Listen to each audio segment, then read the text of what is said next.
Today's show is pre-recorded. Y'all know what time it is. Y'all don't know, y'all better ask somebody. Hat on, suit on, looking like the Dapper Dawn, giving them all dressed like $1 million bucks, things in his cuffs. Y'all tell me who could it be but Steve Harvey? Oh, yeah, and listening to me. Put your hands together for Steve Harvey. Put your hands together. Steve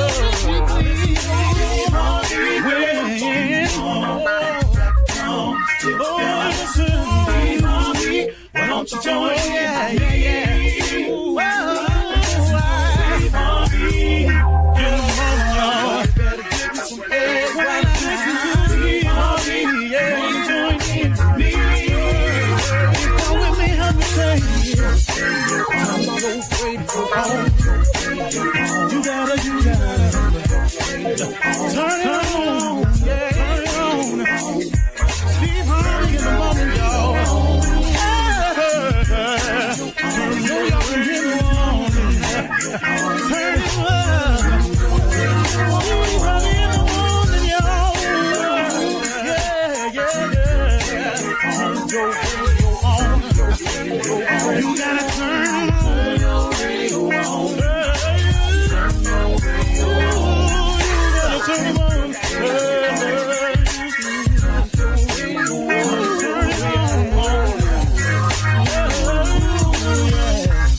Turn them up, Steve Harvey got to turn them out. Steve Harvey turn them on to the morning, y'all.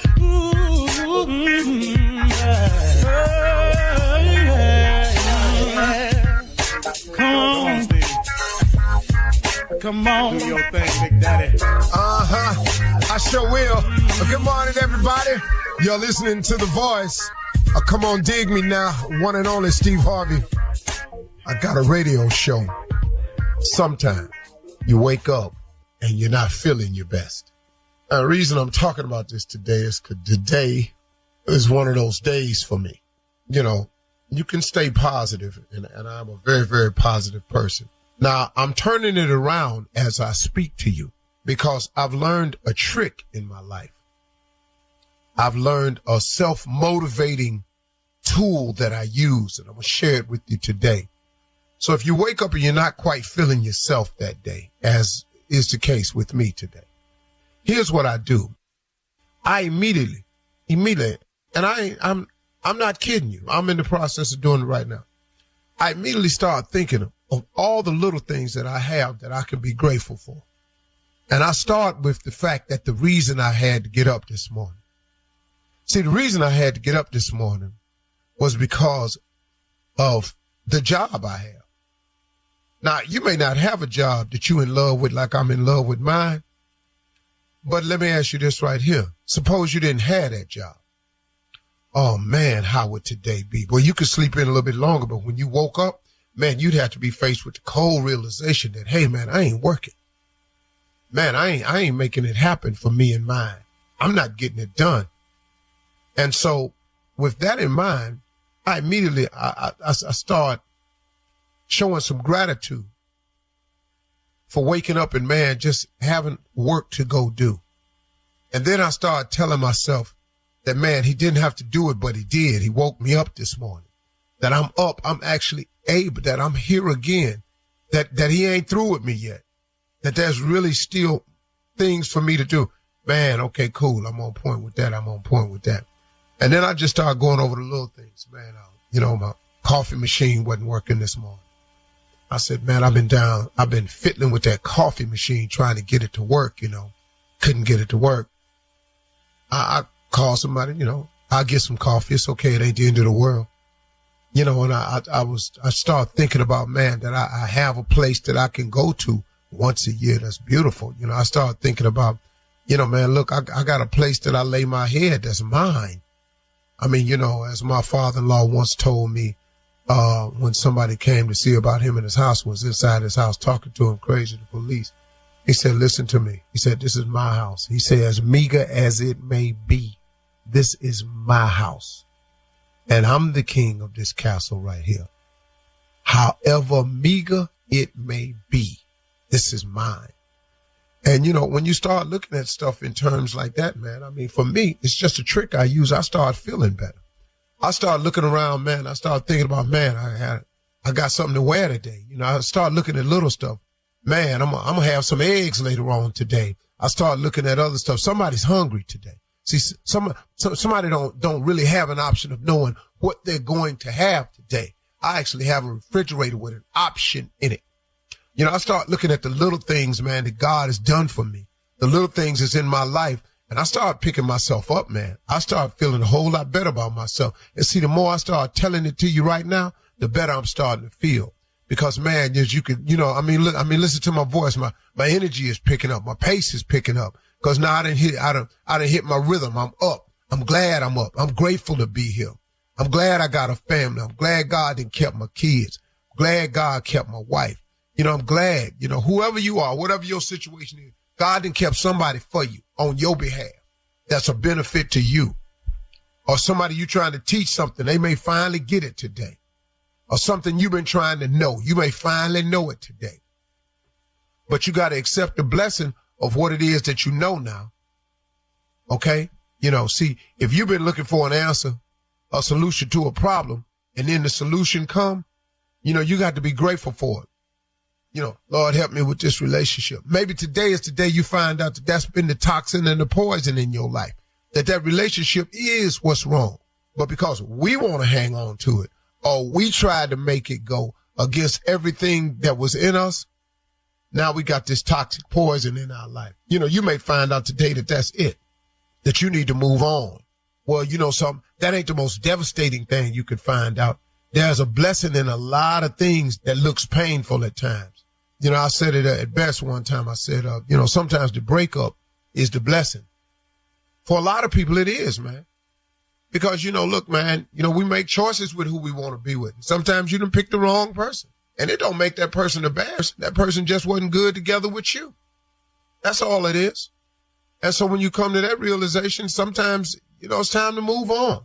You got to be grateful for all of the little things, man. The fact that you have a way to get around. The way that you have, that you have some money to go get on something to go get around. That you in school. It might not be going just perfect for you right now, but guess what? You in school, man. You got a shot. You making it happen. You know what I'm saying? A lot of people don't have that, man. A lot of people don't know what the next move is. At least you're in the process of doing something about it. And you may not know how to see your way all the way to the end, but just knowing what to do, what the next step could be for you, that's good enough. You know, you don't have to know all the steps. Just what am I going to do next? Well, after I do this, I'm going to take this course. Then after I complete this semester, I move on to that semester. I don't care what it is. Look, man, we just got to find something to be grateful about today. Because in your gratitude, God blesses you with more. See, when God sees that we're grateful for the things we have, he gives us more things to be grateful for. It's simply the law of attraction. It works in every aspect of your life. Now, the fact that you don't know the rule, it does not matter. So the thing that you want the most of in your life is the thing that you're going to have to give the most of. The thing that you hope happens to you the most is the thing that you're going to have happen to others the most. Lord, I want you to cover me. You're going to have to cover some people. Lord, I want you to hear my cry. You're going to have to hear some people's cries. Lord, I want more love in my life. You're going to have to love more people. I'm talking about real love now. I'm not talking about going out fooling around with somebody. That's ridiculousness. And see, since I'm talking about love and wrong love and ridiculousness, here's how you know that it ain't from God. I want you to hear me now. If God is involved in it, there is no sin. If there is sin involved in it, it's not from God. Just remember that rule. It took me a long time to learn that one. You know what? The Bible says, do unto others that you would have them do it. Well, they did it to me, so they must want it done to them. I'm going to go down here. I'm going to do this. If what you're going to do is a sin, you have now twisted a Bible verse to fit your method or what you want to do. To know, simply know that if it's God's voice that's talking to you or something that's going on is in it, Bishop Oldman taught this to me. God's voice and God's methods or ways has no sin in it. That's you. All right. Have a great day, everybody. You're listening to the Steve Harvey Morning Show. Ladies and gentlemen, boys and girls, people from all around the world, you are listening to the voice of the one and only Steve Harvey. But this is bigger than me. It's the Steve Harvey Morning Show. You are invited to this every day. You come in because we inspire, we motivate, and Lord have mercy, we make you laugh. Don't nobody do it better than us. You feel me? Now, here's the part that you really need to get. That if you are struggling today, if you're going through anything, I want you to know, and it's a proven fact, God is with you. He with you. He want to hear from you. He is willing to help you, and it don't matter what you've done. Don't let the devil fool you and make you think you got to clean yourself up to come to God, because that ain't how it works. If you could clean yourself up, you'd have been done it by now, right? God is willing to help you. God loves you. He created you to have a relationship with him. Just start having it, man. You ain't got to go to church to do it. Just start talking to God. It's simple. I need you. All right? Just do that. I'm telling you. God is a good God, man. Everybody good with that? I know I am. Ladies and gentlemen, Shirley Strawberry, Carla Farrell is out. Mississippi Monica's here in Delta Red. Junior, the comeback kid, got on all this mess, all this Texans mess already. And the legend that is nephew Tommy. Junior, what? I know. I know. What? I know. What, Can I ask you something? Just tell me the truth. That's what I want you to do. Just tell me the truth, huh? Well, I woke up today. Tell you the truth.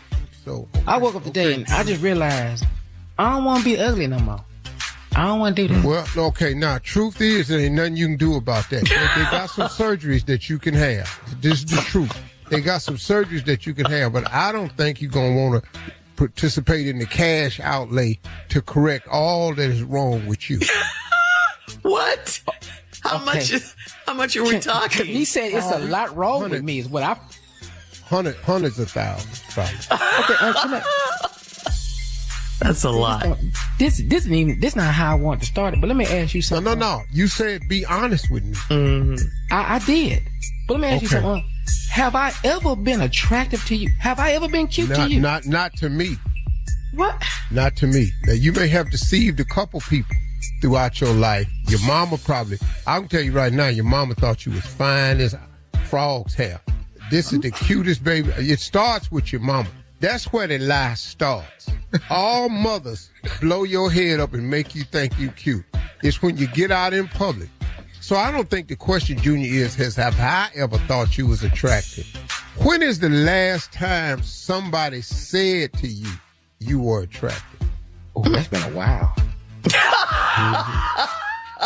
She's right there. That hurt right there. All this really don't lie within me. So you're not going to make this on me today. Have I ever found you attractive? I have not ever. Well, but you like have I a wife, said, Junior. She obviously finds you attractive. She ain't said it in a long time. Well, you I ain't just acted realized like something. it. That hurt, Unc. You hurt Based me on the that. conversation we be having. And you may not hear that for a while. If you We keep gotta going around go. saying the stuff you done told us. Coming up at 32 minutes after the hour, we'll hear from the nephew as he runs that break back. It's a lot wrong with me, though. He said it's a lot right wrong. after this.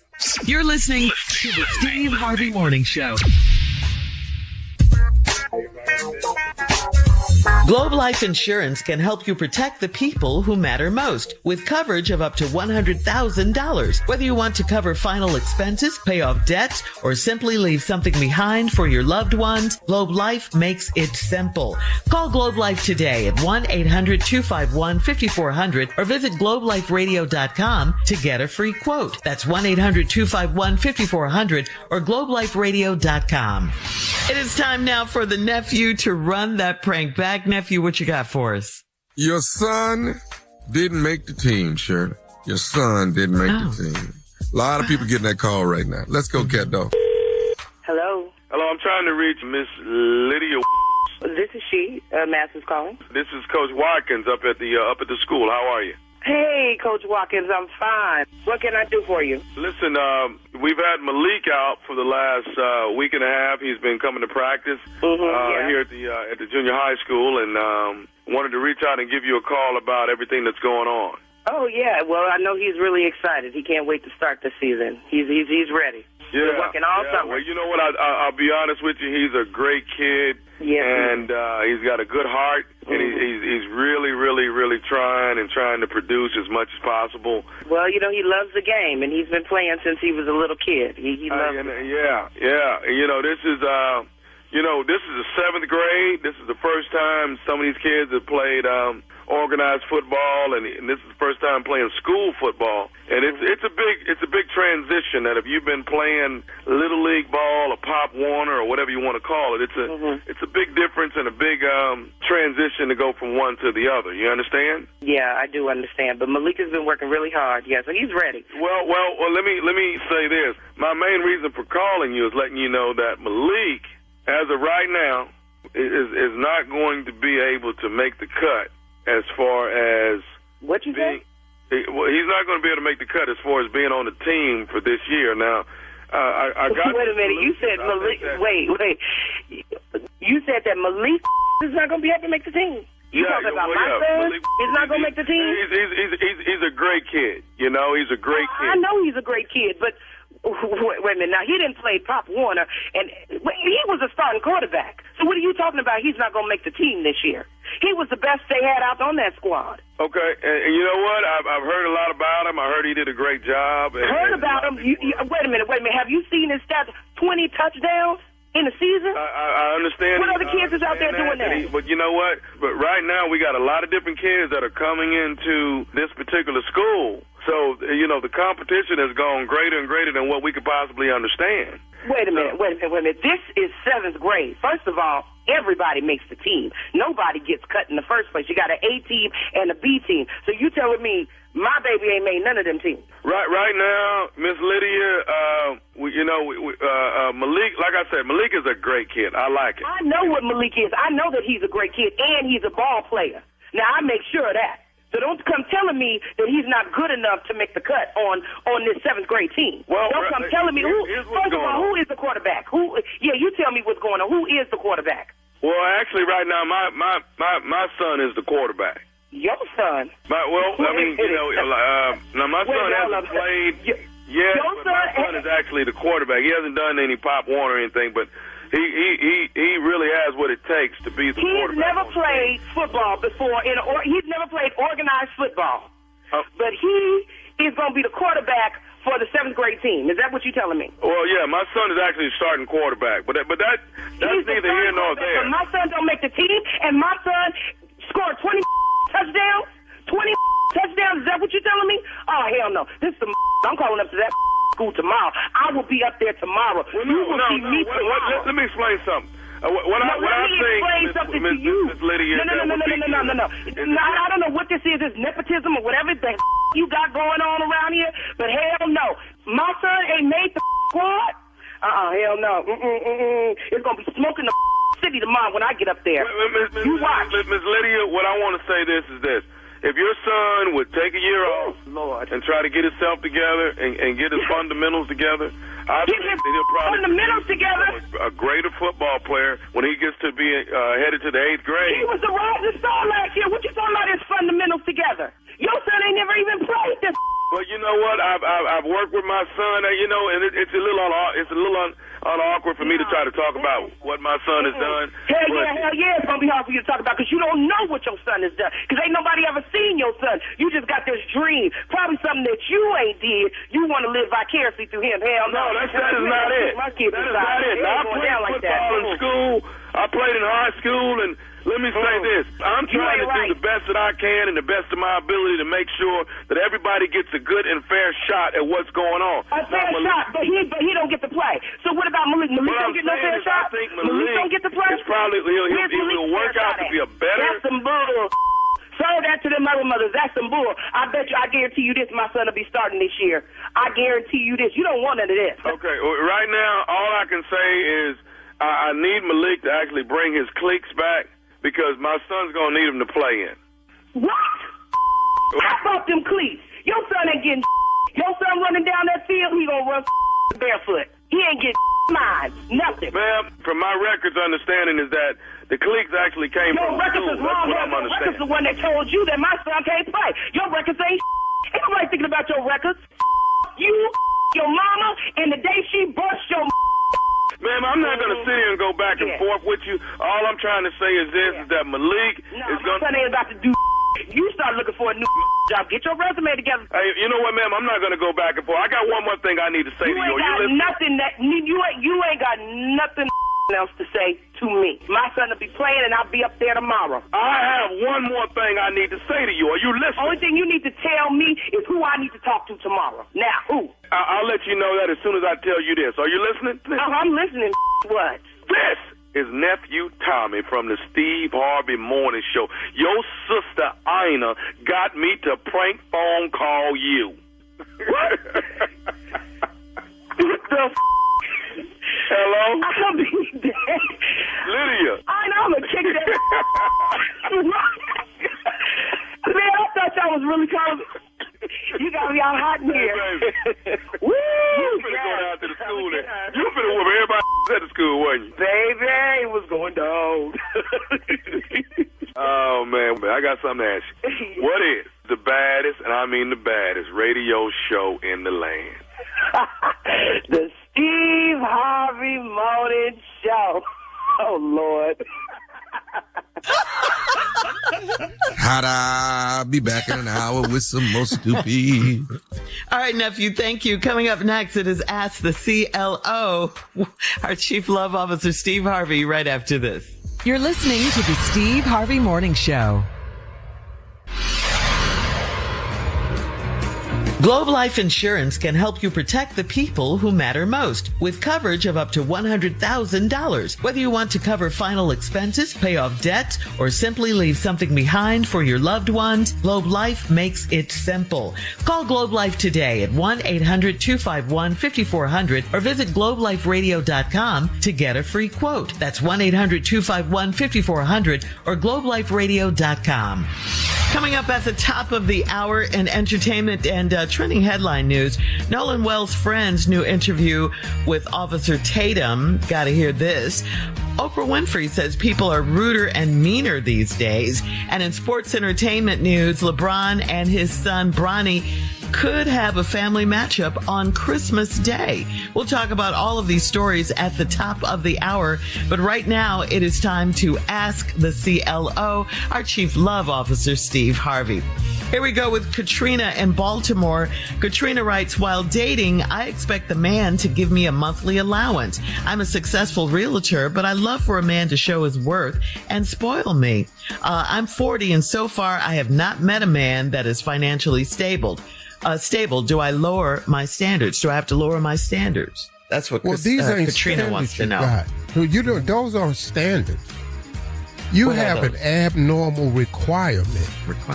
You think that a man should give you a monthly allowance just because y'all date. Why? Big.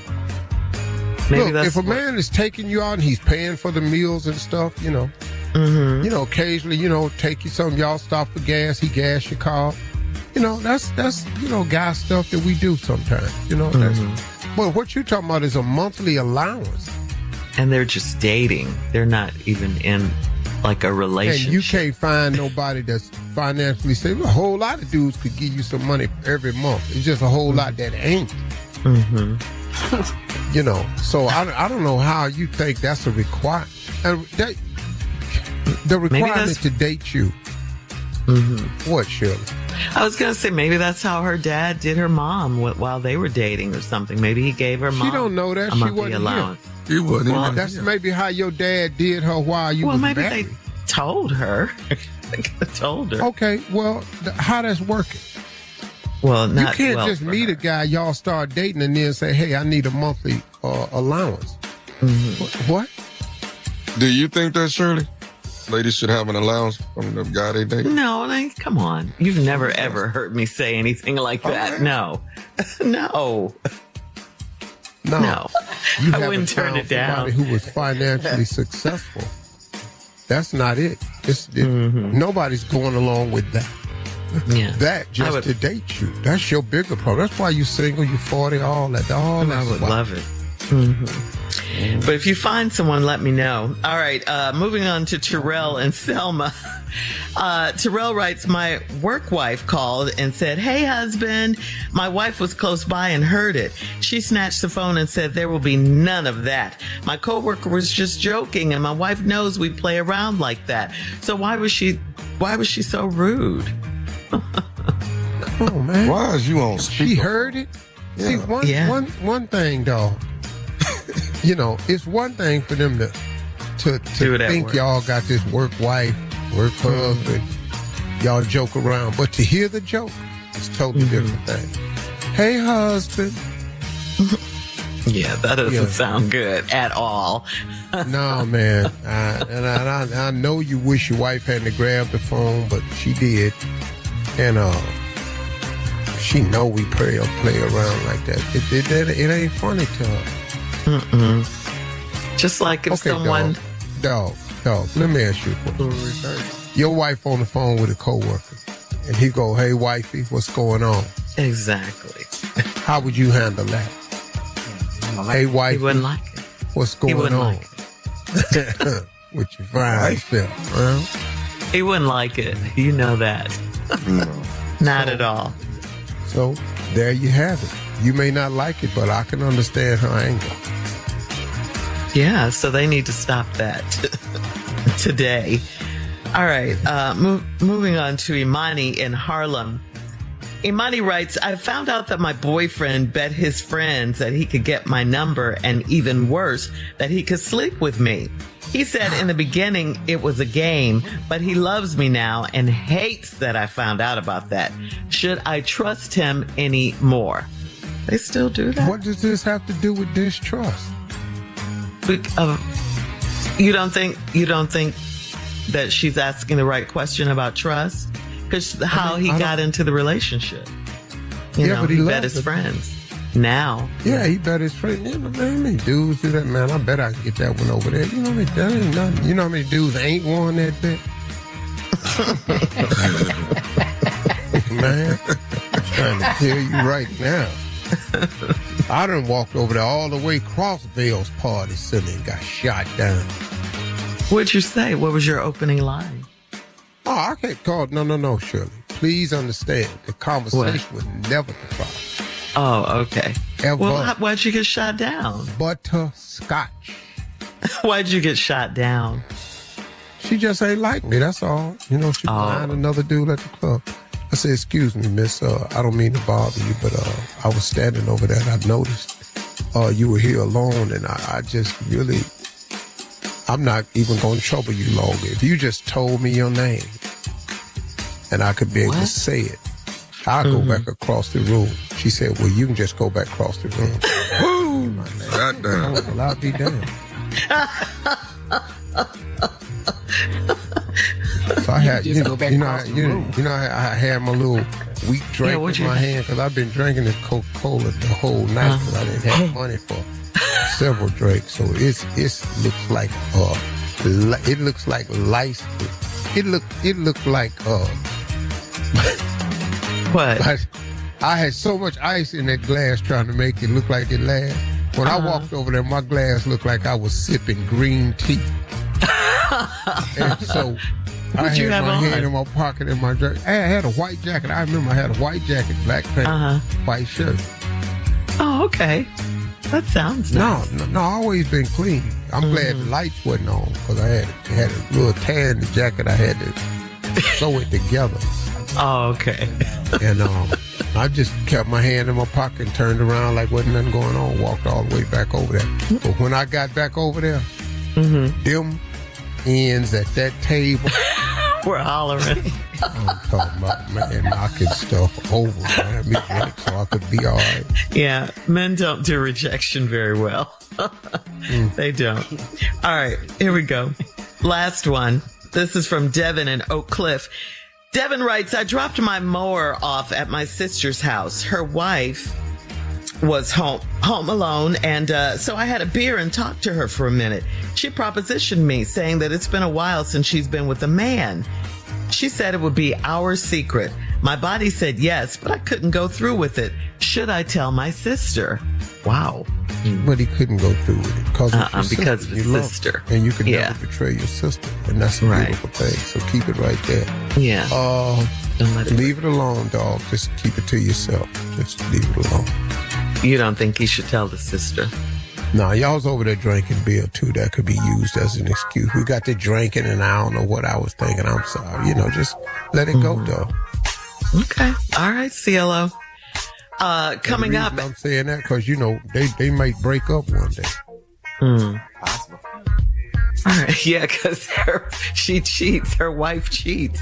All right. Coming up at the top of the hour, we'll have some entertainment news for you right after this. You're listening to the Steve Harvey Morning Show.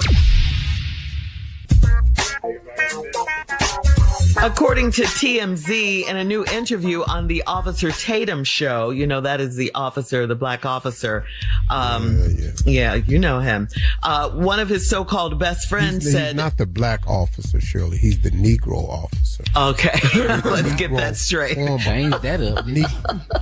Former Negro officer. Let's get that straight. In a new interview... Yeah. On the Officer Tatum show...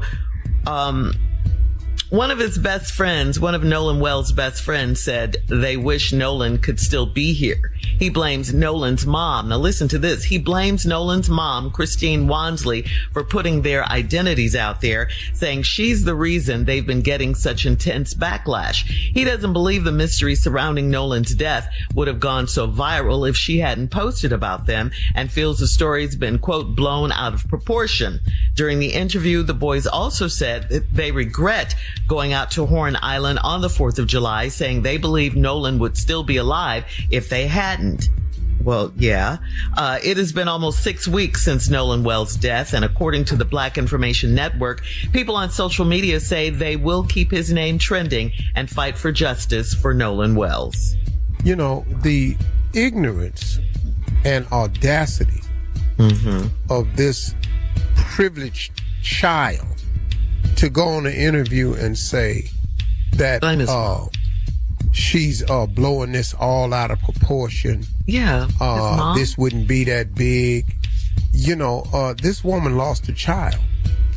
And your rhetoric behind this shows how really insensitive you are to all of this. And to the Negro or colored who keeps allowing these platforms. This guy right here, I saw a picture of his family, beautiful family. He's got a wife, a couple of boys. He's in a mixed, he's in a interracial marriage. I have no problem with that at all. Lady's nice looking lady, got a good looking family. I would hate to be the child, and that's my father. Because why do you say that? I don't know how I'm growing up. I'm being taught a self-hatred of myself and my people. That because see, let me explain something to you, Officer Tatum. Negro Tatum. Negro Tatum. Negro Tatum. When your sons get pulled over by the cops are not going to have all this background story. They're going to pull over them two black boys, and they're going to get treated in a probably different fashion than Nolan's friends get to be treated. But this boy's been gone for over almost 2 months now. Yeah, his mother wants the truth. Yeah, y'all's identity should be known. Y'all the one that was out there. But how y'all dare was you with him. They've asked y'all questions. How nobody don't know nothing. And how dare you blame his mom? But why y'all got lawyers? Oh wow! What? And what's taking so long? And there's so many questions. How y'all come back with his cell phone and not him? Yeah, I ain't nobody else. Nothing happened to nobody else. Man, y'all know how teenagers is stuck to these phones. Yeah. But how dare you blame his mom, Christine Wansley, for putting their identities out there, he said. And it is because his privacy, this is the audacity and the privilege that they live with. His privacy and his mental well-being is more important than the life of that boy. Yeah, how exactly, dare you show Steve. my picture? Yeah. How dare you the reason. have everybody thinking no, y'all the reason. Yeah. They have no empathy for this woman who lost her child. They don't know that. But this is a huge part of how they were raised. Mm-hmm. No, you don't have empathy because it's about you. Yeah. All right. Yeah. We'll definitely keep you updated on the Nolan Wells story. We'll move on here, Steve. Switch gears. On a recent episode of Oprah's podcast, Oprah talked about the rise of societal incivility and why people seem mean and rude these days and will say just anything to you. Oprah interviewed Dr. Jay Van Bavel, a psychology and neuroscience professor at NYU and co-author of the book, The Power of Us, who explained that environmental stresses, like economic instability, social media amplification of outrage, and erosion of community norms are major drivers of this aggressive behavior. So here's a question. Why do you guys think people are so mean, especially on social media? It started happening there, it seems. We with the haters. They can do what they want say and not be seen. Yeah. What'd you hear? Sorry. Uh-huh. No, but that's true, Tommy. Yeah, that is true. Yeah, you can say whatever. You can hate. Do whatever you want to do. Of it. You can hide behind your fake page, your anonymous page, your private page, and then hurt people. Yeah. And true. It is ridiculous the sickness that's in our society today. The number of people who are not happy with themselves. So now I'm not finna let you be happy about you, and I'm finna stop all this happiness that they spreading on you. You ever posted something and a lot of people say a bunch of kind stuff about you, and then here comes somebody. Yeah.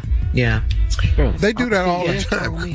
Because guess what? They read all the nice comments. Go ahead, Junior. What? Yeah, I was just saying. Uncle C just told me an hour ago I was ugly. So, yeah, hurt people do hurt people. You right. Well, you could say game recognized game. You could have said that too. He already said it's a lot wrong with me. I agree with Oprah. Yeah. People are mean and rude. LOTS, lots. All right, guys. Coming up at 20 minutes after, we'll talk about the end of summer barbecue etiquette right after this. You're listening to the Steve Harvey Morning Show. Globe Life Insurance can help you protect the people who matter most with coverage of up to $100,000. Whether you want to cover final expenses, pay off debt, or simply leave something behind for your loved ones, Globe Life makes it simple. Call Globe Life today at 1-800-251-5400 or visit globeliferadio.com to get a free quote. That's 1-800-251-5400 or globeliferadio.com. Well, we know Labor Day is just a few weeks away and summer is almost over. Now, according to Good Housekeeping magazine, despite barbecues being informal gatherings usually, if you're hosting a barbecue or invited to one, there are some etiquette tips that you should know and follow. So I want you guys to jump in and see if you agree with this list, or maybe you want to add some things of your own since you all are all big barbecuers. Number one, of course, you should dress appropriately. Two of us are big barbecue. Who? Me and Tom. Well, Junior just sent us a group text of his barbecue, remember? He cooked that? Yeah. I don't brag on it. Oh, I got it. No, I didn't know you cooked that. Yeah, that's why he sent it. I don't bring it that up. was the whole point in sending it. Every time I'm barbecuing, I don't barbeque. Oh, God. Well, I don't consider you a big barbecuer because you ain't got no fence. That's what they say. Oh, in his backyard. Yeah, because anybody can come over and eat your meat. So let's get into this list, guys. You should dress appropriately for the occasion. You know, you don't want to show up underdressed. You don't want to show up overdressed. You know, and make sure, you know, if you're going to have ask before you go if there's a theme. For barbecue. No, I mean. No attire. Well, dress nicely. You know? Just wear whatever. Well, what if there's a theme, like everybody wears white and you come in, you know, with green or something. Well, if it's a theme, barbecue. I've never heard of all-white barbecue. I ain't ever heard of that. Because you might get something on your all-white. You gon' get something. You gon' get something. All right. Another tip is don't open the grill. If you're not the cook, if you're an invited guest, step away from the grill. Man, what you over here for? Maybe they just want to see what's in there, what you got. You don't need to see what's in there when we take it off. Whatever. We already told you what's in there. Barbecue. Damn, y'all ain't got no hot links? No, we don't have hot links. Do guests really do that? Yeah. Wow. Here's another one. You should start with a modest amount of food, when you're fixing your plate. Don't just pile food up there, start small and you can always get seconds. These are etiquette. Everybody don't know that rule. Woo. Some people be piling it up, man. All those baked beans and potato salad and barbecue. Yeah. And then another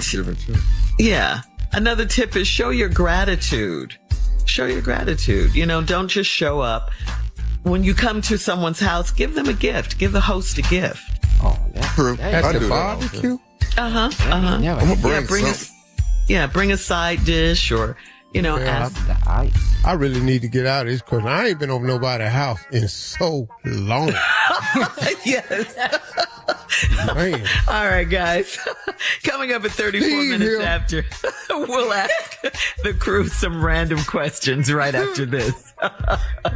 You're listening to the Steve Harvey Morning Show.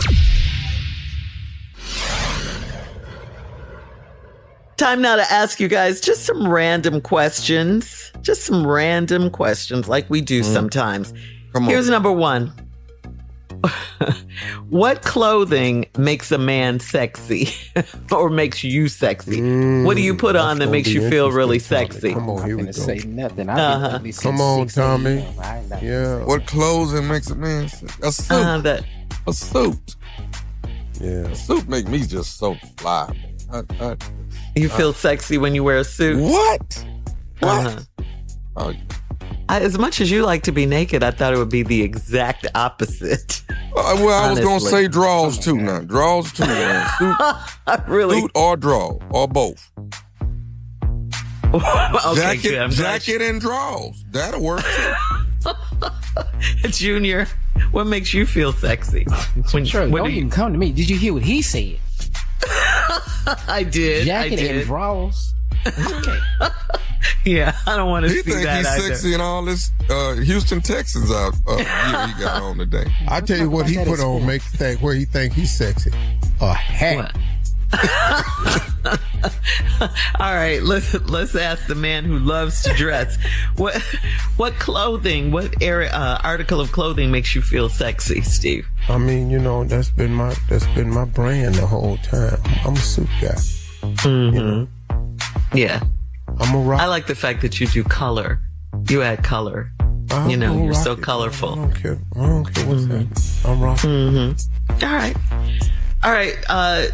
Do you ever feel like your family is not even your family, but just people that you're related to by blood? It's a random question. Absolutely. Say that again. You ever feel like your family, this family that you have, it's not even your family, but you guys are just related by blood? Why do you feel that way? Just a random question. What did you say, Junior? Mm-hmm. I feel that way. Yeah. Why do you feel that way? We just related. I love your family. People? If you know these people, you would just feel that way too. If you knew one. Yeah, I feel that way. That's okay. Yeah. Mm-hmm. All right. Anybody else want to respond to that one? No. My family generally cool. So you like your family. All right. You wake up, you see that you have texts from multiple family and friends. Half say go outside. The other half says stay inside. What do you do? Go outside. Is it lightning? Doesn't say. It might be. It doesn't say. But half of your family and friends tell you to go outside, but the other half says stay inside. What do you do? I'd probably stay inside. These are your family and friends. I don't trust none of them. I ain't got that many people that got my number, so I don't know how many people are talking to. That's your answer, dog? Yeah, I ain't. All right. Only person who got my number that I'm going to listen to is my wife and my sister Mona. Them the only two people on this earth can make me do something. Mm-hmm. So if your wife tells you to go outside and your sister tells you to stay inside, you're going to go outside, well, my right? sister Because your wife's Cleveland, there. so I'm probably going to have to go outside.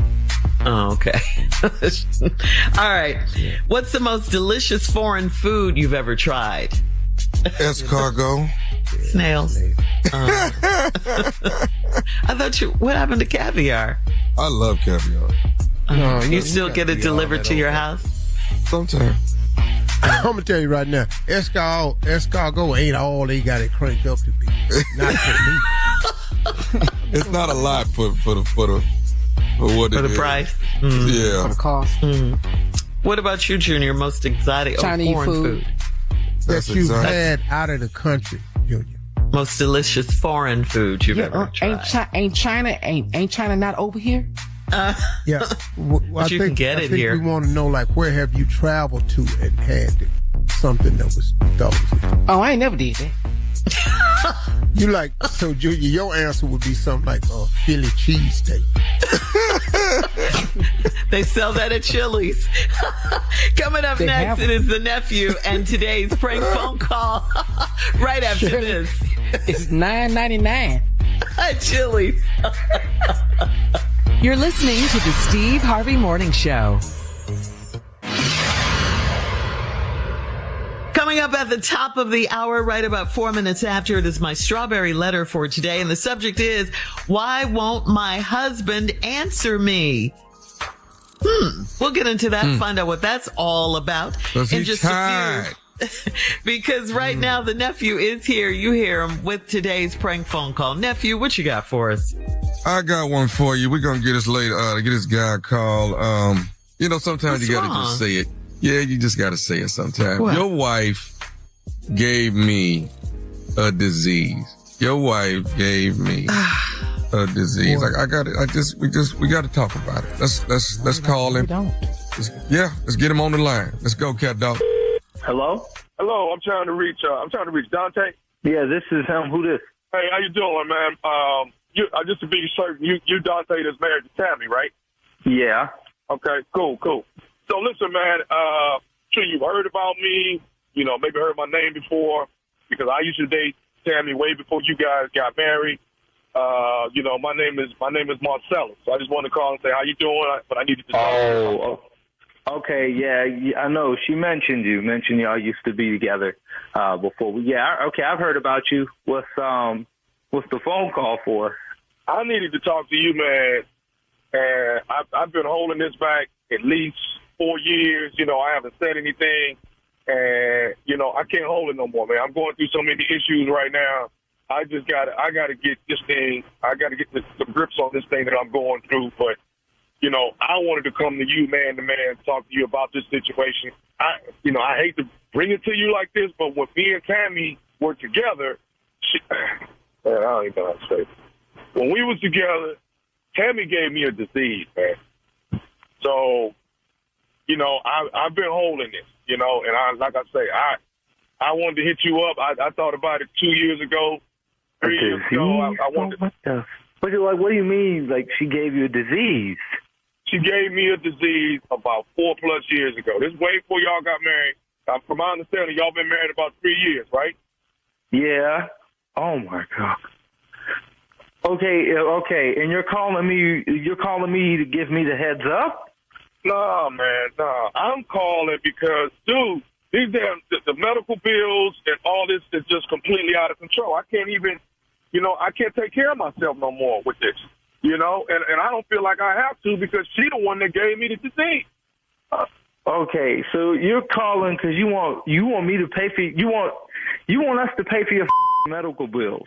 Dude, I mean, put yourself in my position, man. I mean, what's a brother supposed to do? I'm sitting over here with a disease somebody gave me, and they going on with their life. Bro, yeah, but this is so you're calling me, telling me my wife gave you a disease. First of all, she would have told me that. Secondly, now you're telling me like I might have some. You got to be kidding me. Well, what the did she give you? What disease are you talking about, man? At this point, I don't even want to discuss it. I just want to get on board. Can we get some kind of understanding with this medical bill that it's out of control? Man, I'm not paying. Okay, I'm not going to pay for your medical bills, especially when I don't even know what the you mean.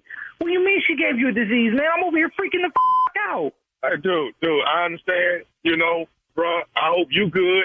I really, but I'm just saying, man, dude, I don't know what to do no more, man. I really don't. Like I said. Well, okay, yo, tell me, all right, you talking in circles. You're telling me something you caught 4 or 5 years ago? Well, what, is it some that's uncurable? What the disease are you talking about, man? Dude, I'm trying, dude, regardless of what it is, I'm trying to handle the medical bills on it, man. That's what I'm trying to do. Dude, but what kind of medical bills could you have for some you caught 4 years ago, like 4 years ago? You should have been able to fix that. What is it? Dude, she gave me the disease, and now I need somebody to pay these bills. That's all I'm saying to you. All right? That's all I'm saying, Dante. Yo, and what I'm telling you, Marcelo, is quit playing and tell me what the disease this is. It's Marcellus, man. It's Marcellus, okay? I don't care what your name is. I'm giving... Man, y'all want to gave me diabetes. What the Diabetes? Your wife gave me diabetes, man. Man, you must be... Tell me the hell, you can't somebody give you diabetes? What you mean she gave you diabetes? Man, your wife was cooking all them cakes and pies and all that sugar, and just man, you came out, bro, had me thinking my wife gave you herpes or some man. You just don't know how to work out, you know how to eat. That's on you, man. I ain't paying no bills for that Diabetes? What is wrong with you, man? Oh, so now this funny. Yes. You laughing? Funny. You laughing at me, Dante? Yes, I'm laughing at you. Call my phone talking about my wife gave you diabetes, bro. For real? This is stupid, bro. Hey, can I say something else, though, Dante? What you want to say? I want to say this, Dante. You just got pranked, baby. This nephew Tommy from the Steve Harvey Morning Show. Your wife, Tammy, got me to prank phone. Oh. Yo, that's... Oh, snap. I got you, baby. I got you, baby. I got you. Wow. Okay, see, she told me about Marcelo, but I never heard his voice, bro. I was on fire. Oh my God. You good, man? Oh my God. Oh, you had me so scared, dude. Talking about a disease, bro. Oh. Especially a disease that's 4 years lingering. That's like, whoa, bro. What is that? Oh my God, man. When she got home, I was about to be so mad, bro. Hey, man, you got to tell me this, man. Come on, Dante. What is the baddest? And I'm talking about the baddest radio show in the land. Man, y'all funny, dude. It's the Steve Harvey Morning Show, man. Happy New Year, Dante. Happy New Year, too. Are you eating right? You ain't got no diabetes, do you? You eating right, dude, now I'm worried, bro. I know you could catch it like that, bro. Why? Diabetes. Just telling you. That was messed up, but I'm glad it was that, though. Yes. Okay. It wasn't what I was thinking.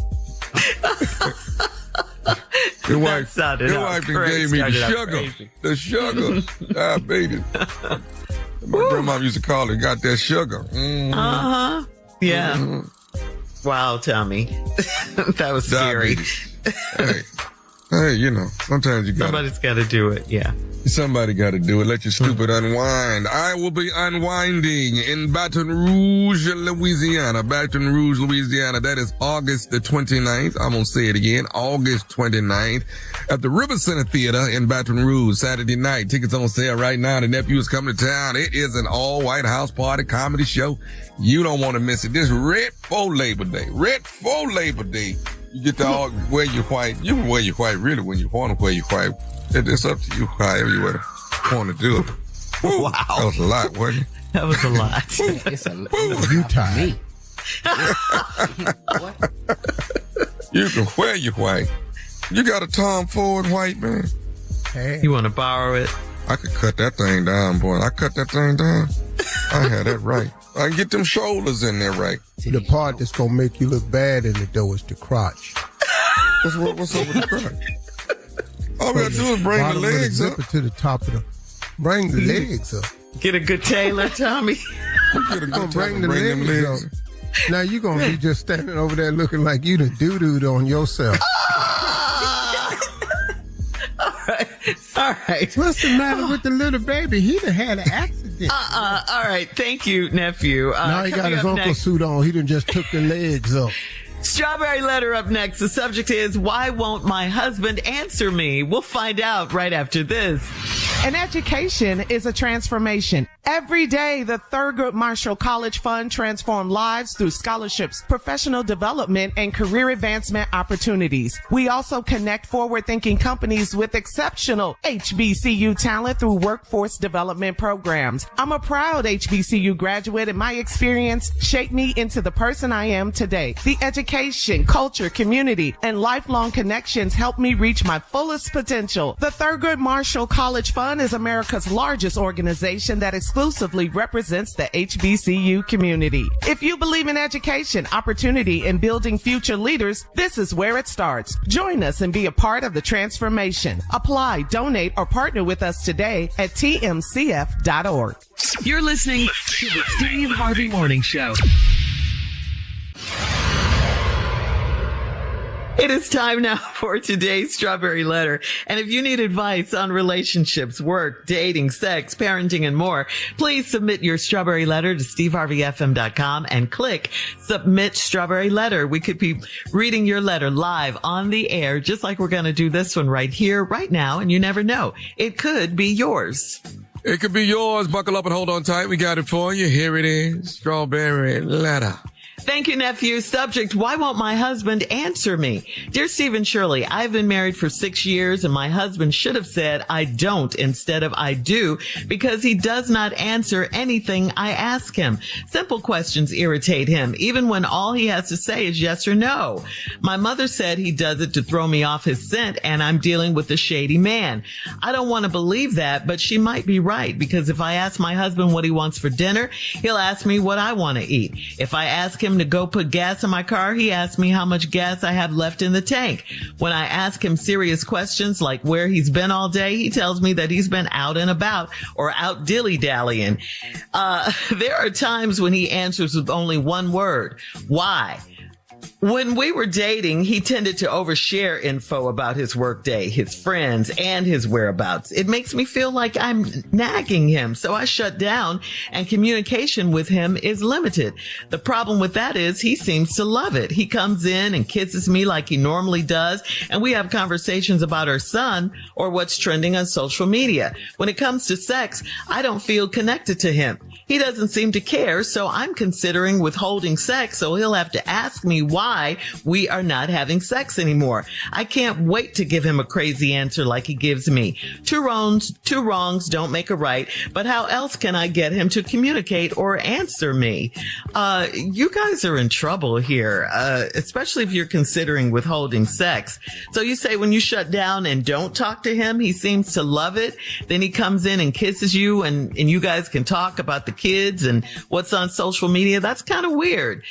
But aside from what your mom said about him being shady and all that, it just sounds like he's tired of you asking him stuff and he just doesn't care anymore after 6 years. He doesn't effectively communicate with you, and that's frustrating because you're genuinely just asking him a simple question like, what do you want for dinner? Spaghetti, chicken, steak, lamb chops, salmon. Those are answers. I don't know. Whatever you cook is fine is also an answer, but I just think you guys have much deeper issues. Where have you been all day? That's what you ask him. The issue is you've gone all day and you have not heard from your husband. He hasn't called you. He hasn't texted you.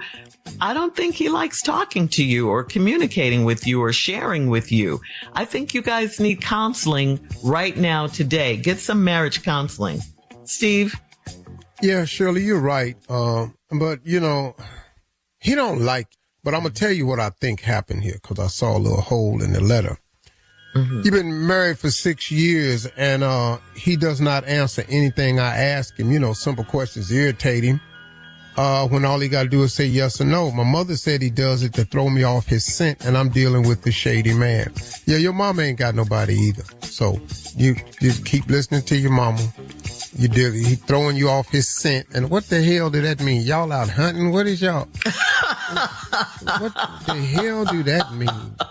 Sometimes, them old analogies just what? What's good for the goose is good for the gander. Yeah, great. What is a gander, mama? Anyway. So you're struggling with this guy, and I'm going to tell you what I think it is, too, because we're going to get with it. I'm dealing with shady man. I don't want to believe that, but she could be right, because I'll ask my husband what he wants for dinner, and he'll ask me what I want to eat. Well, I do that all the time. Mom just say, Steve, what you want to eat? And I go, well, baby, what you eating? What you want to eat? So I ain't got to keep answering these questions. Just whatever you make, whatever you want to do, what restaurant you want to go to. I don't want to go to that restaurant. No, we going to the one she want to go to. Okay. He will ask me what I want to eat. If I ask him to go put gas in my car, he gonna ask you how much gas left in the tank. That's a good question. This gas is high now. Now, if you done rolled it down to less than a quarter of a tank, then he gonna need $400-500. So I don't see the problem with that. When I ask him serious questions like where he's been all day, he tells me he's been out about dilly-dallying. Now, that ain't no good answer, dog. What is that? Because black dudes don't dilly and dally. Or dally. I know we don't, because we don't even know what that is. Steve, where you been? Oh, just been out dilly-dallying. What the hell? Do y'all live on a farm or something? Because that's the only way he would know that term. He's got to been in farming. There are times when he answers with one word. Why? Now, here's what I think this is all about. You say when we were dating, he tended to overshare about his workday, his friends, and his whereabouts.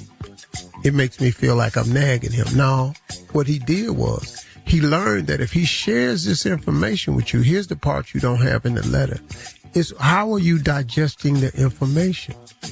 How are you regurgitating? So what'd you do at work today? Who was that? Why she got to be in the room while y'all filling out the paperwork? All this here. See, it's something happened when he was more forthcoming with information. Something happened during that process that made him go, okay, but I don't tell her nothing else. See, that's what it could be. Because every man will get like that with you if he gives you some information voluntarily. And you take that information and now he got to come back to him in ways he don't want it. You're not finna get no more information. And I think that's the part that you left out this letter. Now, when we come back, we can discuss some more, but really, all right. He's not finna tell you nothing. You can go to counseling if you want to, like Shirley say.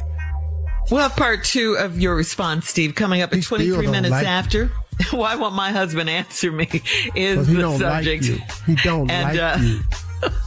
We'll get into it right after this. You're listening to the Steve Harvey Morning Show.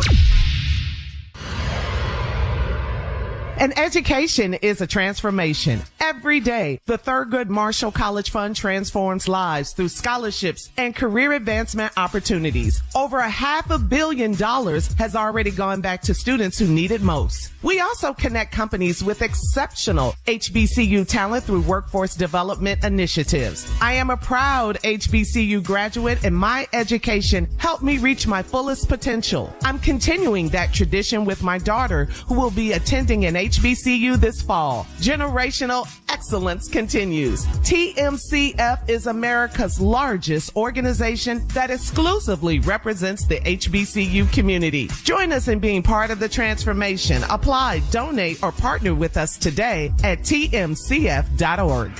All right, come on, Steve. Let's recap today's Strawberry Letter. The subject is, why won't my husband answer me? Well, y'all been married 6 years. You say he gives you little simple answers. You can't get him to talk to you. Simple yes or no questions he don't want to answer. Your mama told you he's doing that because he's throwing you off his scent. He is a shady man. I don't want to believe that, but she might be right. Then you gave some examples that weren't really good. If I ask my husband what he wants for dinner, he'll ask me what I want to eat. That's fair, because maybe he don't want to be no extra burden or nothing or whatever. So just, hey, babe, whatever you want, I'll eat that. I ask him to go put gas in the car. He will ask me how much gas you got left in the tank. Because maybe he doing something right now, and if you got half a tank, you can get to work and come back and go do whatever you want to do. But now with these gas prices right now, he got to work that into his head. Because of this war, this gas is high. $20 don't cut it no more. So now when I ask him serious questions like he been all day, he tell me he been out and about dilly-dally. Now that, I don't know about that. I can't help you with that one. I've never heard a black dude in my... Yeah. I don't even know. Well, I was just dilly-dallying. I ain't ever said that. What? There are times when he answers with only one word. Why? I like that, though. Why? Well, I know not to do that in my house because that's going to start an argument. Wait, why? Who are you talking to? But, we about why. Baby, yeah, he's fed up. When you go to work today, you gonna stop by the store? Why? Yeah. See, now, this is when I'm starting to think he don't like you. Once you start asking a man questions, his response is why. Why is one of the coldest responses we can give? Because now it's almost like, why are you bothering me? What do you want? And I don't feel like talking to you. Yeah. Why? Exactly. Now, when we was out dating, he tended to overshare about his workday friends and whereabouts and make me feel like I'm nagging him. So I shut down communication with time with him, and it's limited. Well, I think what happened was back in the day when he did share information, you got to remember sometimes, what are you doing with the information that your man is giving you? Are you regurgitating it? Are you feeding it back? Does it come with a whole lot of questions? Does it all of a sudden you raise doubt? Do you bring it back up again? Hey, the other day when you told me you was out with your friends, what friends you talking about? Why was she there? No, okay. So now this man goes, okay, be the last time I tell you something, because something happened somewhere where he would give you some information and he'd have to eat all them words. And now he done stopped. The problem is that when I shut down, he seems to love it. Comes in, kiss me like normal. We have conversations about our son or what's trending on social media. When it comes to sex, I don't feel connected to him. He doesn't seem to care, so I'm considering withholding sex, so he'll have to ask me why we're not having sex anymore. Well, he don't seem like he asks a lot of questions. And so if you stop withholding sex, you already said he don't seem to care. So he might not ask you nothing. Then you're going to be sitting over there wondering what's wrong for sure. I can't give him a crazy answer I can't wait to give him a crazy answer like he gives me. Two wrongs don't make a right, but how else can I get him to communicate and answer to me? Well, it ain't that way. See, you talking to him crazy because he talking to you crazy is not going to fix the problem. Shirley said it best. Y'all need counseling. I don't think counseling is going to make him like you anymore. Yeah, they're in trouble. Yeah. I just think this man don't care for you no more. I think y'all done got into a point where, man, why? Yeah, after 6 years, yeah. Baby, what you watching on TV? Why? That is not the response you want. Shirley, I'll give you an example. Shirley, just ask me a couple of wifey questions about anything. Oh, okay. Oh, honey, when on your way from work, can you stop at the cleaners and pick up my clothes for me? Yeah, I ain't going that way. Well, it's right on your way from work. You can make a quick left and it's right there. I'm going to go right. Honey, do you like this outfit I have on today? I bought it, for when we go out this weekend. You like it?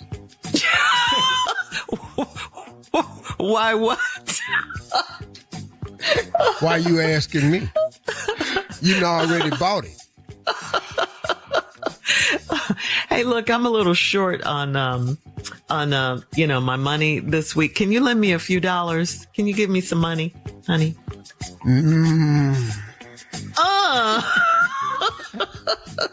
What you need money for? I'm a little short. Post your comments on today's Strawberry Letter at Steve You ain't got Harvey nobody FM. you can call? You're my That's husband. You ain't It's got over. nobody you can call. Yeah, it's over.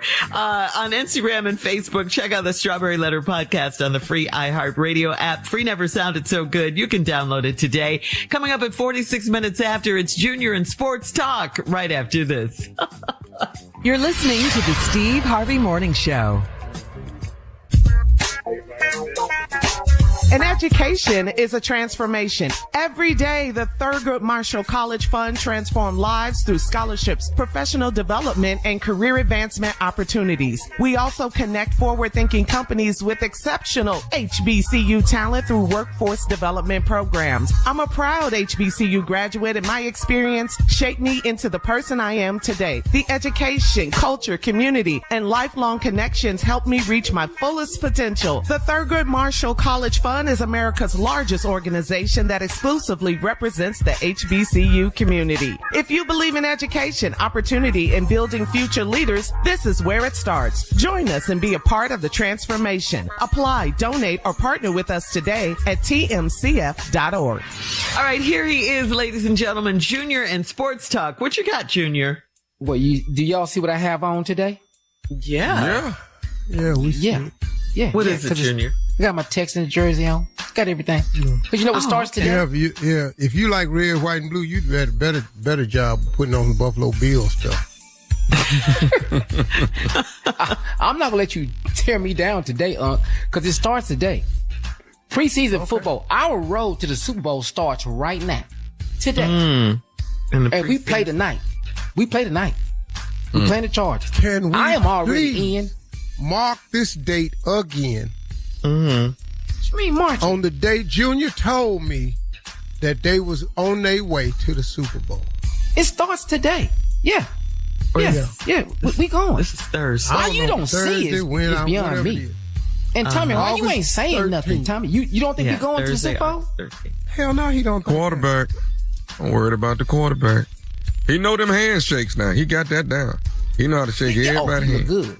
Oh, he got the handshake down.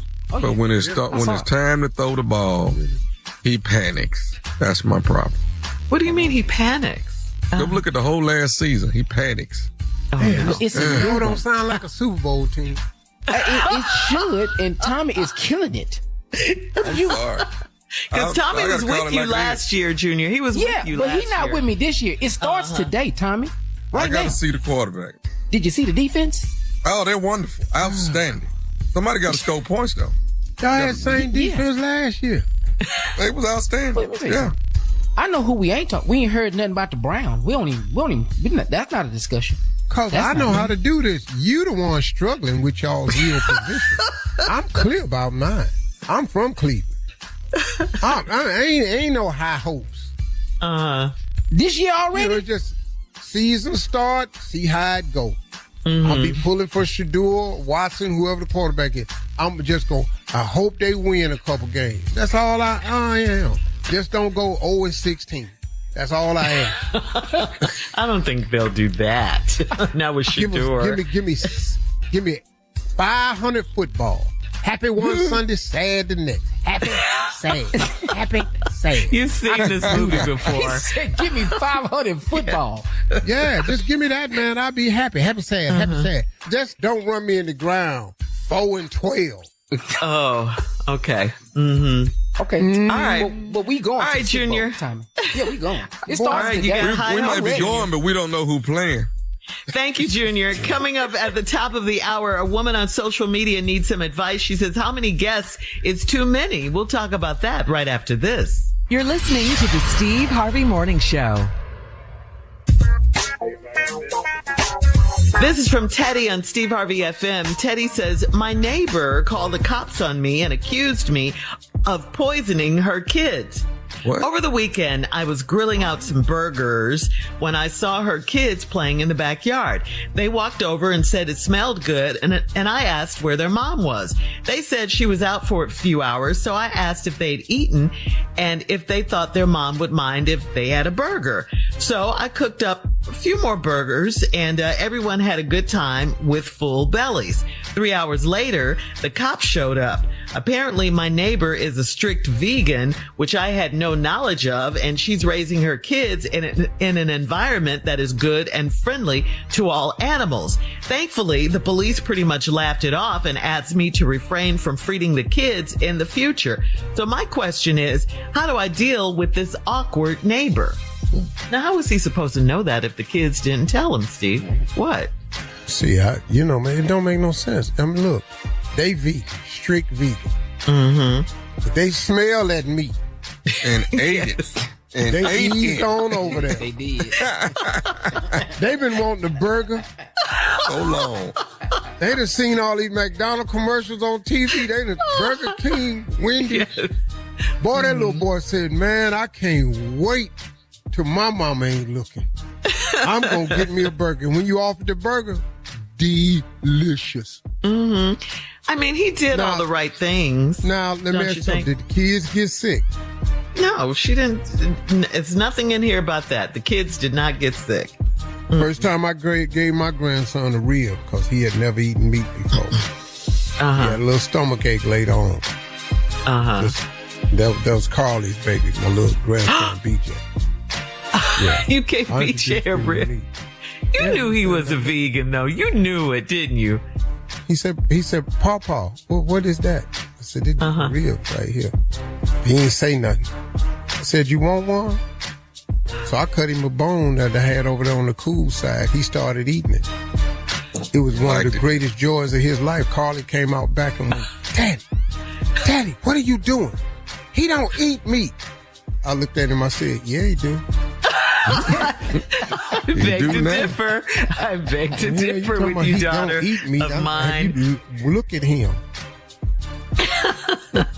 And to my credit, I'm gonna take full credit for this. BJ eat everything now, dog. We did the house burgers, hot dog, all of it. Fried chicken. Yeah. Wow. Yeah. Well, he got in trouble. Thank God, like he said, the police laughed it off and it wasn't more serious than it was. But he was just being neighborly, right? Yeah, man. All right. The police probably left with a burger themselves. They probably You know it. We have time for another one. This is from Crystal on Steve Harvey FM. Crystal says, my roommate has people over the house all the time, and I'm starting to feel like I never actually get to relax in my own apartment. I like her friends, and I try to be social when they're here, but it's practically every day, and sometimes I just want to come home, sit on my couch, and not talk to anyone. I finally told her I need at least a few nights a week when we don't have people over, and she said if she'd known I was going to put restrictions on guests, she probably wouldn't have moved in with me. Is asking for a few guest-free nights every week reasonable, or do I need to accept that having a roommate means I don't get that kind of control over our shared space? No. That's fair. You all have to your roommates, she gotta allow the girl to have company. Yeah. But you all are going to have to compromise. Right. Yeah. So I think asking for some free days is normal. Mm-hmm. Then, you'll know, okay, it's Thursday, here they come. Then you ain't even got to go right home from work. You can go to... Let them have it. You can go to... happy hour, shopping, yeah. Yeah. This is crazy, though. By yourself. Yeah. But I'm going to tell you about all these people in my house, though. I'm going to tell you that, though. Yeah. You want to come home and be comfortable, be able to relax. This is crazy. Oh, yeah. You're going to get up out of here, though. All right. Thank you, guys. Coming up, we'll have more of the Steve Harvey Morning Show right after this. You're listening to the Steve Harvey Morning Show. According to a new Lending Tree survey, 30% of Americans admit they've shoplifted. And it's not designer handbags or expensive gadgets. The most stolen items are everyday essentials, with food and non-alcoholic drinks leading the way, followed by clothing and personal care products. Of those who admit to shoplifting, more than a third say they've done it within the last year. The overwhelming majority blame financial pressure, citing inflation, and the state of the economy as the biggest reasons behind the trend. So have you guys ever shoplifted, and were these any of the reasons? I have. Mm-hmm. They interviewed the shoplifter? Yeah. Obviously they didn't get caught. Yeah. You ever shoplifted, What? Have I ever shoplifted? I done flat out stole before. I don't even know. Yeah, y'all came a little cute little term, shoplifting. I done stole before. Stealing. Before you were Steve Harvey, the superstar. Yeah, before I got done. I've been on B&Es. What was y'all talking about? Breaking and entering. What the hell you mean?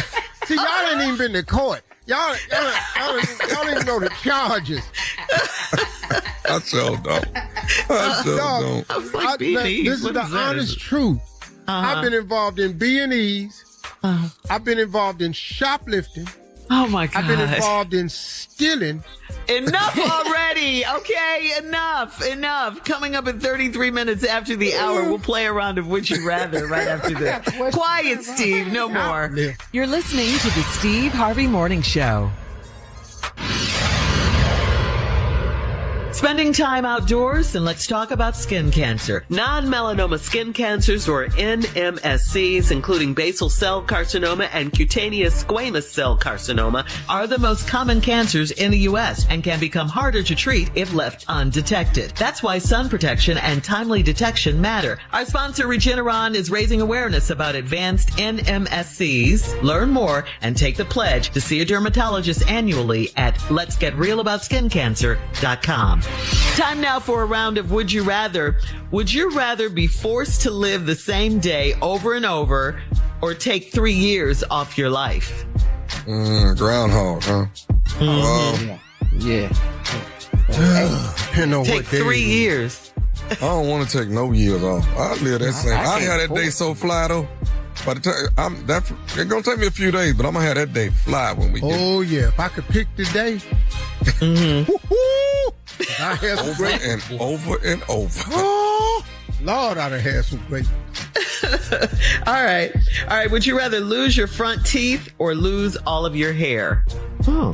Okay. Why is it every day y'all talk about my hair? Well, June, this is not about you, Junior.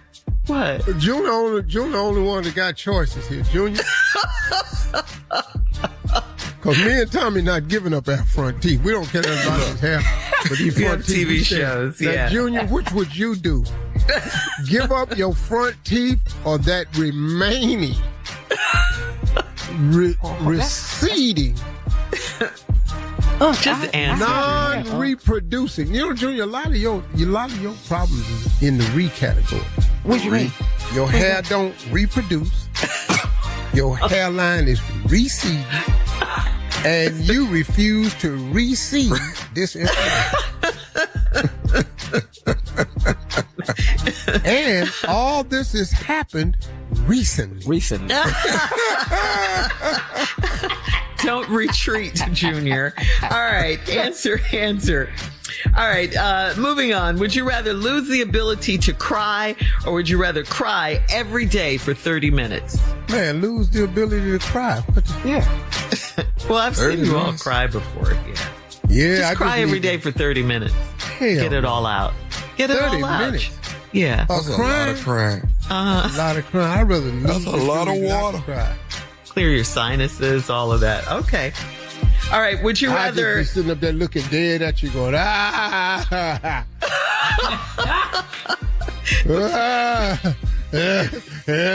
ooh.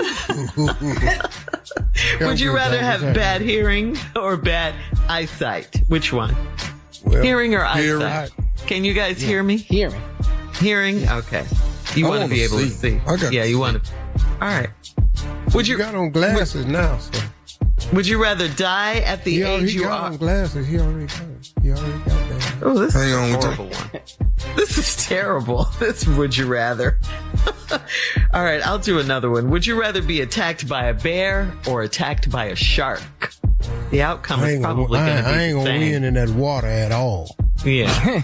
That's what you can't do. I'm not going to win in that water at all. I'm down now. I can't breathe underwater.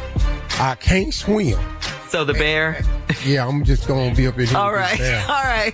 Thank you, guys. That's this round, today's round of Would You Rather. Coming up next, our last break of the day, and we'll close out the show with the one and only Steve Harvey right after this.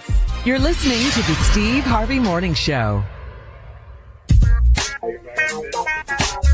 Hey, this is John Legend. Hi, this is Felicia Rashad. Hey, this is Motown recording artist Cam. Hey, you all, what's up? I'm Sierra. Yo, what's up? This is Chris Rock. Hey, guys, what's up? Good morning. This is Tony Braxton. You already know what time it is. Your boy DC Young Fly. You're listening to the Steve Harvey Morning Show.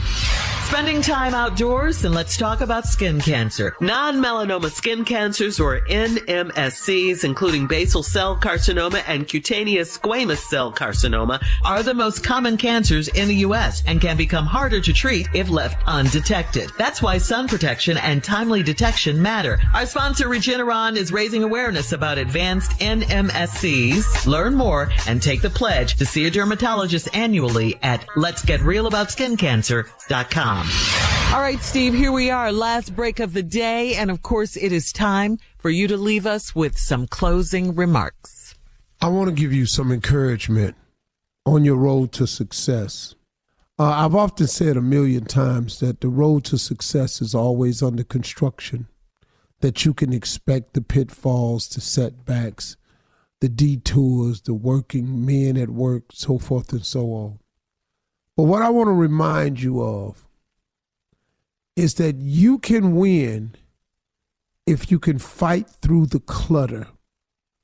And one of the best ways that I can give you to fight through the clutter, you have to have a relationship with God. I mean, it's just really the best way to fight through the clutter, because you really don't know how exactly to become successful. You really don't know exactly how. I mean, and the reason I know you don't know exactly how is because you've probably aimed for something that in order to achieve it, you really do need God's help. So there's nothing wrong when you don't know exactly how you're going to make it. Because what that means is you've aspired to something so great that in order for it to happen, you absolutely have to have God's help. That's where you want to be. You want to be on a mission that keeps you awake at night. You want to be on a mission, man, that makes you wake up early. You want to be on a mission that requires you to pray constantly. You want to be on a mission, man, where you seek the advice and help of other people that's in a higher position. You want to be on a mission where not achieving it becomes absolutely unacceptable. But to get there, you got to fight through the clutter.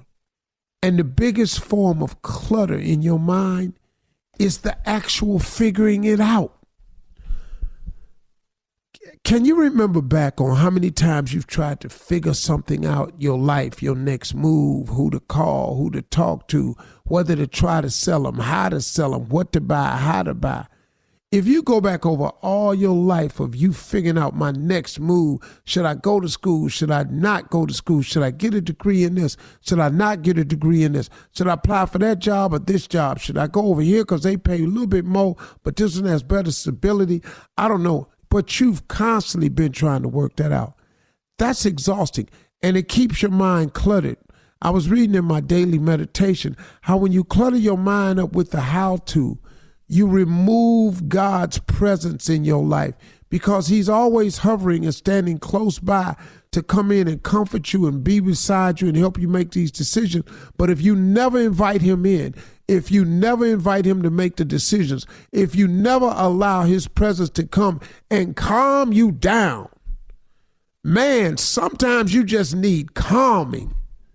You know what? You could deal with a lot of this stuff that you're going through a lot better if you had just a calming effect. The calming effect. That's the peace you get when you form a relationship with God. God calms you down because you know he got your back. You know he's in control. He know he got your best interests at heart. You know that he's behind the scenes working on your behalf. When you have that type of relationship, it cools you out. You can chill. You can't do anything about tomorrow. So worrying about it doesn't affect it. Now, I'm not saying and sitting here that you're not supposed to plan, that you're not supposed to have dreams and aspirations, because you do. But in all my dreams of aspirations, all the things I want, I've had to learn to be flexible. Because what I want and what God has for me is oftentimes two different things. But can I share something with you? The thing that God has for you is way better than anything you could possibly plan. You can't figure it the way he does. His thoughts is way up there, man. His ways is way up there. You can't outfigure God. God can take a very, very dismal situation, folks, and turn it into pure gold for you. When they are lining themselves against you, if God is with you, who can be against you? So let them line up. If you know you got a relationship with God and you know you're not over there by yourself, why would you be afraid of someone lining up against you? Let them line up. You're talking to somebody who knows this all too well. They have lined up against me in numbers. But guess what? They can't do nothing to me God don't allow. And even if you do it, it doesn't mean it has the effect or the desired effect on me that you want it to. And so that's the same thing with you. Because of this relationship with God, you don't have to bend and react to every time somebody don't like a picture or make a bad comment or put a falsehood out there about you. You don't have to react to all of that because you have peace in a relationship with God. You got to form this relationship, y'all. You have to. It's imperative to who you are. And the thing about forming a relationship, you don't have to clear it with nobody, but you ain't got to even tell nobody you doing it. You can show them a different you. You don't have to make an admission. I'm talking to God every day trying to become a better person. You ain't got to tell nobody that. Just do it. Just do it. That's all you've got to do. All right? Those are my closing remarks. All right, drop it. It's dropped. Thank you, sir. Yeah. Needed that. Oh, it is, man. Can I tell y'all something really good? Mm-hmm. What's that, man? Y'all have a great day. Talk to God. He'd absolutely love to hear from you.